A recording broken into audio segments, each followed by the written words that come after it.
Samaritanos.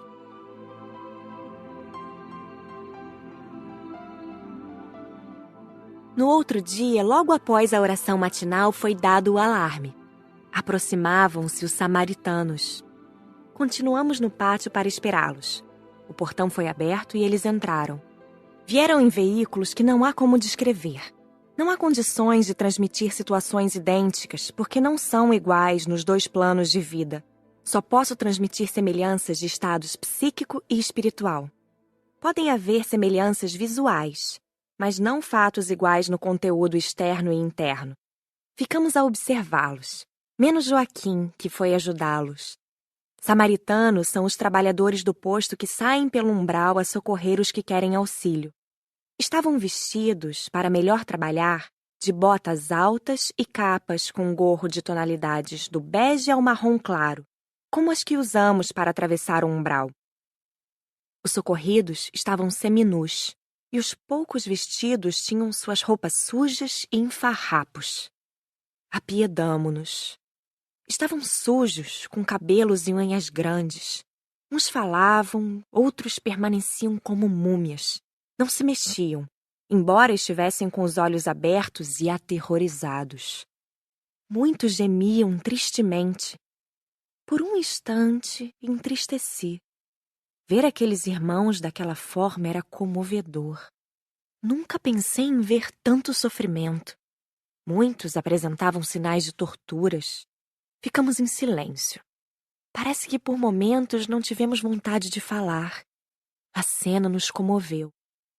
Uma senhora socorrida, ao ver uma das trabalhadoras, exclamou: "Um anjo!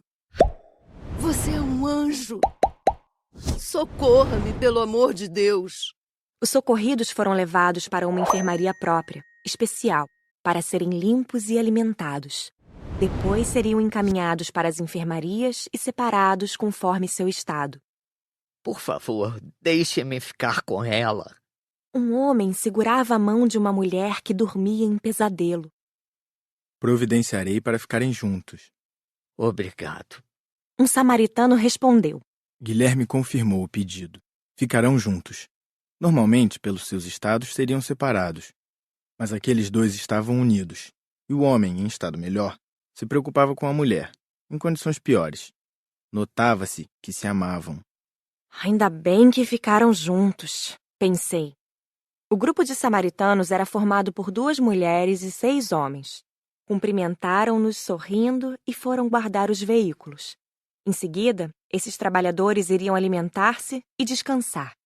Aproximamo-nos admirando sua coragem e abnegação. Indaguei a um deles. Gosta desse trabalho? Faz isso há quanto tempo? Amo ir à procura dos que pedem auxílio em nome de Deus. Fui socorrido por uma caravana como esta, há 15 anos, neste posto. E há 5 anos estou nesse trabalho. Como se sente a senhora sendo mulher num trabalho que exige tanta coragem? Indagou o nosso distraído Zé a uma das trabalhadoras, uma moça de seus 30 anos e muito bonita. Não existe no plano espiritual trabalho só para homens ou mulheres. Aqui somos criaturas de Deus. Gosto do que faço. Cada vez que regresso ao posto com irmãos sofredores, é alegria para o meu coração. A caravana trouxe 21 socorridos. Esses trabalhadores ficam dias pelo umbral. Vão a todos os lugares onde há necessitados, socorrendo sempre muitos irmãos. O tempo de permanência no posto varia de 2 a 3 dias.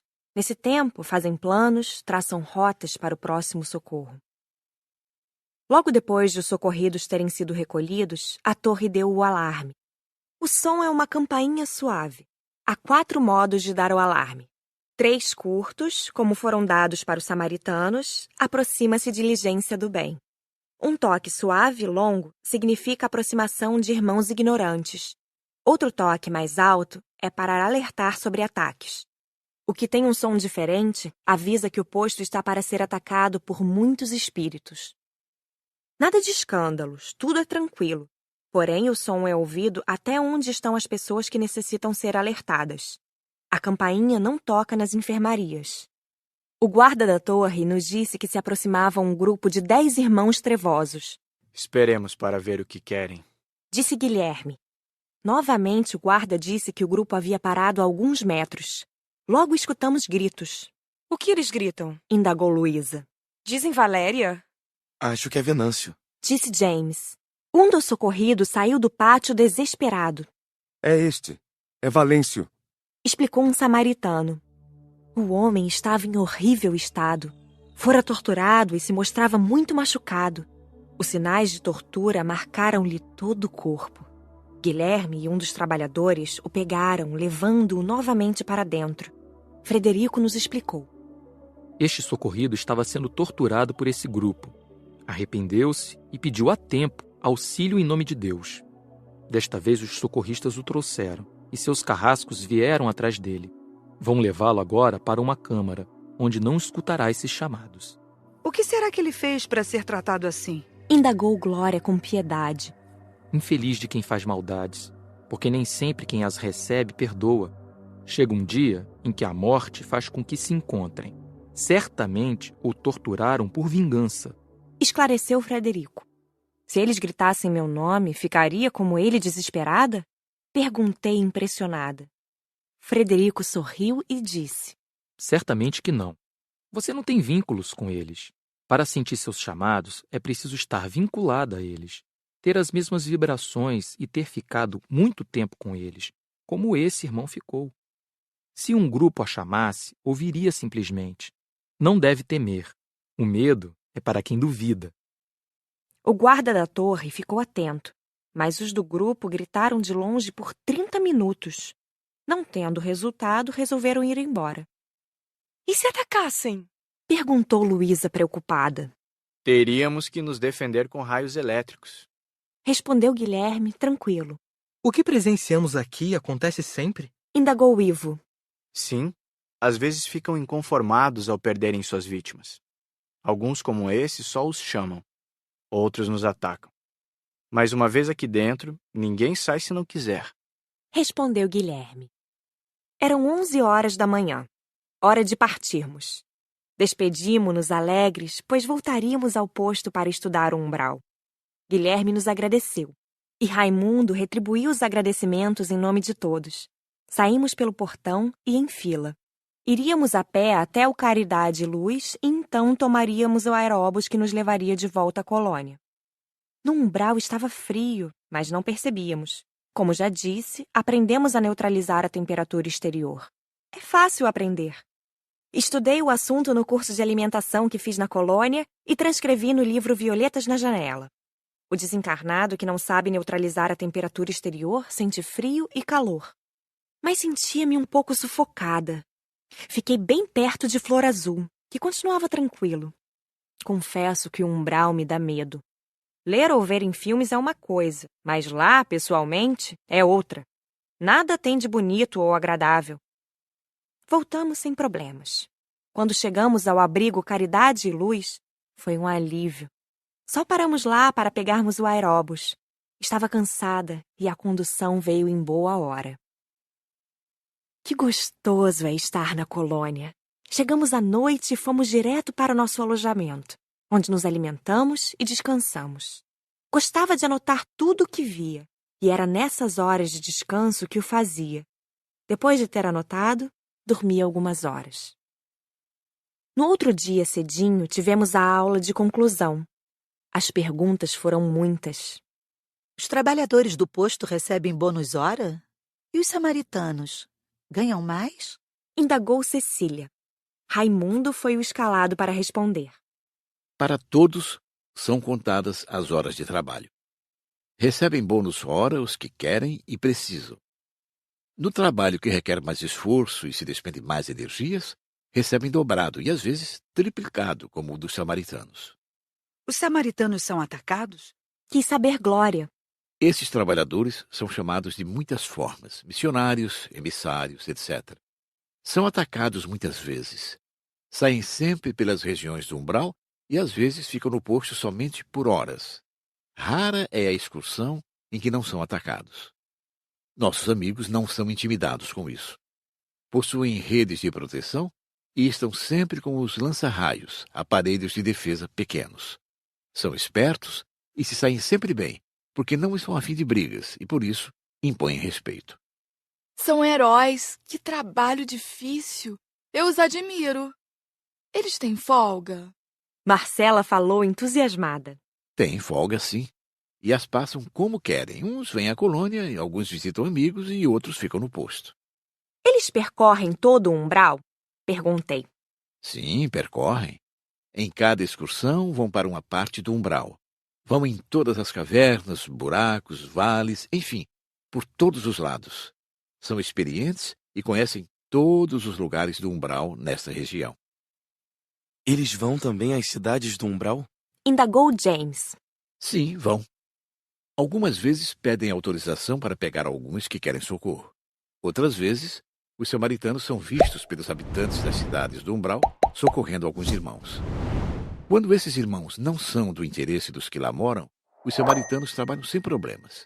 Mas, quando eles querem socorrer alguém que interessa aos moradores das cidades do umbral, os samaritanos entram sem serem vistos, como ocorreu no caso daquele torturado que vimos e que foi chamado pela turma de fora do muro. Há socorristas pelo umbral no mundo inteiro? Cida perguntou. Sim, pelo umbral de toda a terra, há socorristas que trabalham em nome de Jesus, auxiliando todos os que sofrem e clamam por ajuda. Esses socorristas nunca ficaram presos? Os espíritos ignorantes que gostam do umbral nunca prenderam alguns deles? Indagou Nair. Não tivemos notícias de acontecimentos desse tipo. Num aperto maior, eles podem mudar a vibração e tornar-se invisíveis para os outros. Resmunguei baixinho e Raimundo me disse. Patrícia, quer falar alguma coisa? Estou pensando. Não quero nem trabalhar num posto de socorro, nem num umbral. Acho que não tenho jeito. Mas admiro os que lá trabalham. Essas tarefas requerem pessoas com muito amor e caridade. Por isso, devemos respeitar esses trabalhadores e admirar o que fazem. Todos nós olhamos para Joaquim, que ficou encabulado. Aqueles que vimos nas enfermarias dos postos demoram para melhorar? Perguntou Cida, curiosa. Depende muito de cada um. Há irmãos que levam anos para melhorar. E, para outros, a melhora leva meses. Existe socorrido que não gosta do posto? Indagou Ivo. Sim, existe. Embora os que para lá são levados queiram socorro, pois estão quase sempre cansados de sofrer. Estes são normalmente agradecidos. Não podemos levar irmãos que não estejam arrependidos e não queiram o socorro, porque eles acham tudo ruim. Outros dizem que nos postos há muita disciplina e querem ir embora. Alguns espíritos que não sofreram o suficiente e que são abrigados em postos de socorro a pedido de terceiros ou por equipes que trabalham em centros espíritas, muitas vezes não gostam e não ficam, voltando aos ex-lares e a vagar. Disse Rosália. Estive no Vigília como socorrida. Sou grata a todos, mas ver o posto como aprendiz é diferente. Claro, estava enferma, necessitada, conheceu as partes que lhe cabia habitar. Agora foi conhecê-lo como estudante e tudo lhe pareceu diferente. Rosália, você lembra alguma coisa de quando você esteve lá como socorrida?